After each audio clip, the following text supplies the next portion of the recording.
Nay, punta tayo sa mall. Wag muna ngayon anak ha. Madami kailangan na tapusin na trabaho si nanay. Sige po, Nay. Palagi nilang busy si nanay. Ako na lang mag-isa lalabas. Diyos ko po, anong oras na? Di pa pala kami kumakain ng anak ko. Anak, anong gusto mong ulam? Nasaan na ako? Hala, si Teddy na dumihan na. Ano yung gumagapang? Anak! Pumunta yun. Mare! Yung anak mo! Oh, Mare! Nasa inyo na naman yung anak ko? Pasensya ka na ha, makulit talaga yun. Mare! Patay na yung anak mo! Natagpuan nilang wala ng buhay kasi natuklaw siya ng ahas. Bakit di siya binabantayan ha? Ano? Anak? Hindi. Anak? Ma'am, wag po muna tayo lumapit. Iniimbestigan pa po namin yung bangkay. Anong bawal? Anak ko yun oh!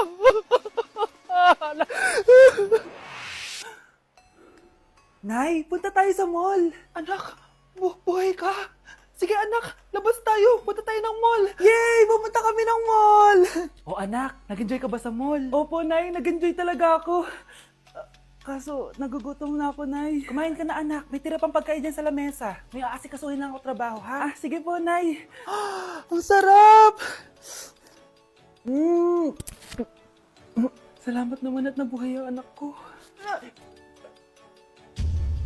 Anak, tapos ka na ba Anak! Anak! Anak! Ayoko mawala ka ulit sa akin!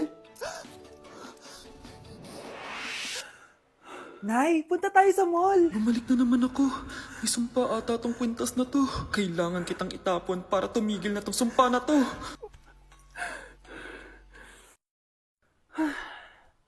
Teka, kwintas ba yun? Sino naman nagtapon nitong magandang kwintas na to? Sayang. Akin na lang. Ano matawag? Hello? Hello, ma'am. Kayo po ba yung nanay ni Samantha? Nabangga po kasi siya. Kailangan Ano? po pumunta dito sa ospital. Nasagasaan anak ko! Death certificate? Hindi naman patay si tatay ah. Anak, alam kong nasa kwarto ka ng tatay mo. Si nanay. Anak! Nay, tawag niyo po ba ako? Wala. Kala ko nasa loob ka eh. Sige, Nay. Gagawan ko na po ng pagkain si tatay. Kailangan ko malaman ng totoo. Sorry, Nay. Kailangan kong gawin ito sa'yo. Nay, eto na po pala yung pagkain ni tatay. Ginawan din po pala kita. Buti naman naisip mo pa ako. Thank you, anak ha. Welcome, Nay. Mahal, kain na tayo. Gumana yung plano ko. Kailangan ko na humingi ng tulong. Ang galing mo din, Scarlett, no? Pero mas magaling ako. Nay, hindi ka nahimatay. Anong akala mo sa akin? Tanga?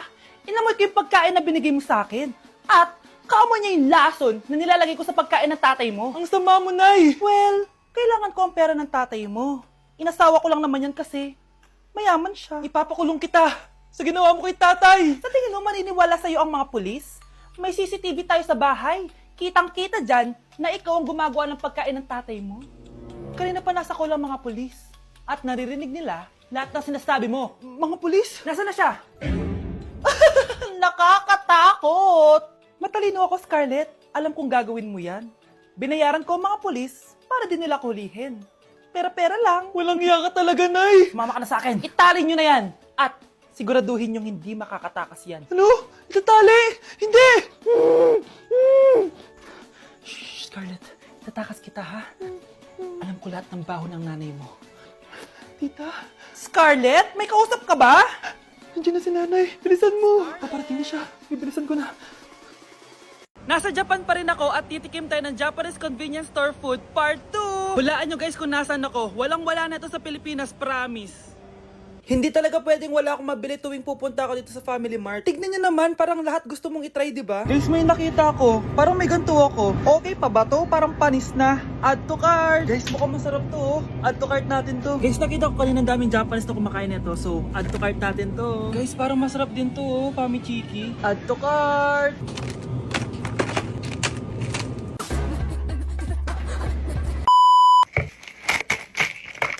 Tikman na natin! Una natin titikman na itong mukhang baya. Bakit kaya ganito kulay niya? Ito yung amoy niya, amoy mani. Unang kagat. Masarap siya pero lasa sa mani. OA. Masarap siya. Sarap siya. 7 out of 10 to. Next natin tong Fami Chiki. Tignan nyo guys, grabe. Walang buto to ah. The best! Pupunta talaga ako ng Japan para lang dito. Buhay ko out of 10 to guys. Next, mag-drinks muna tayo. Sarap. Wala akong masabi. Ang sarap niya. 10 out of 10 to sa akin. Ang daming Japanese na kumakain nito kanina, so try na natin kung masarap ba talaga. Parang siya marshmallow. Ayos yan. Masarap siya pero medyo matamis siya. Mahilig sa matamis. Sarap! Okay. Next natin itong palaging kinakain ni Honey Bunch. So para siyang pandesal na may feeling sa loob. Dami pala niya. May laman siya guys. You know? Masarap siya pero wala siyang lasa. O yun naman, magko-comment na naman masarap pero walang lasa eh. I'll give it 7 out of 10. Next natin tong parang mushroom na parang chocolate din. Next natin tong ganito yung itsura niya.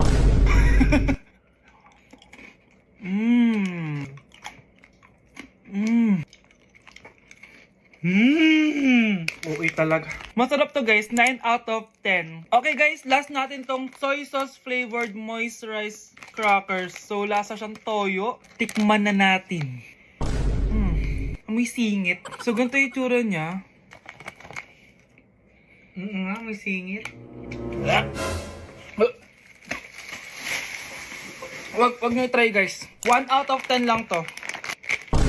So yun lang naman guys, no? Kung gusto nyo ng part 3, mag-comment lang kayo dyan. And malapit na kami umuwi sa Pilipinas. Bye-bye. Anak, kunin mo yung cellphone ko sa kwarto. May tumatawag ata. Sige po, Nay. Sabi cellphone ni nanay. Anak, bilisan mo naman. Ay, salamat naman. Nakatae din. Scarlett, ba't nandyan ka? Eh, di ba pinukuha ko sa cellphone ko? Pinagsasabi mo, Nay. Kanina pa ako dito sa loob. Nay, ito na po cellphone niyo. Sino yan, Nay? Bakit kamukha ko? Teka lang. Bakit dalawa kayong Scarlett? Nananaginip pa ako? Nay, ako yung totoong Scarlett. Ha? Sinungaling! Ako to, Nay. Ang totoong Scarlett. Sandali nga! Hindi na ako tutuwa sa inyong dalawa, ha? Isa lang ang solusyon dito. Magtatanong ako at kung sino makasagot ng tama, siya ang totoong Scarlett. Unang tanong, saan ako may balat? Balat? Nay! Sa puwet! Nay! Sa kifi. Tama! Kifi. Ha? Totoo ba, Nay? O, diba, alam ko. Susunod na tanong. Ano ang timbang ko? Mukha kang 100 kilos, Nay. 75 kilos? Tama! 75 kilos! Yes! Huling tanong. Ano ang birthday ko? Birthday? Mahina pa naman ako sa ganyan. April 14, 1977? April 15, 1977. Tama! Ikaw nga ang totoong Scarlett! At ikaw, dahil talo ka, lumayas ka na dito, impostor! Ay! Sino ba kasing Scarlett na yun? Bakit kamukha ko siya? Anak, kilalang kilala mo talaga ako, no? Siyempre naman, Nay. Anak mo ko eh. Worth it lahat ng pagpaparetoke ko dahil sinira mo ang mukha ko noon. Ngayong napaniwala na kita, gaganti na ako sa'yo. Nay, maniligaw ko nga pala. Hi tita, ako nga pala si Enzo, ang soon-to-be jowa ni Scarlett. Enzo? Anak, di ba yan yung anak ng mayor? Opo, Nay. Galing mo talaga pumili, anak. Mukhang magkakapera ako A few moments later. O sige, pumapayag na ako na maging jowa mo tong anak ko. Yes! Pangako tita, hindi ko papaiyakin si Scarlett. Pwede mo na akong i-kiss. Pops! May bayad ang kiss sa anak ko, ha?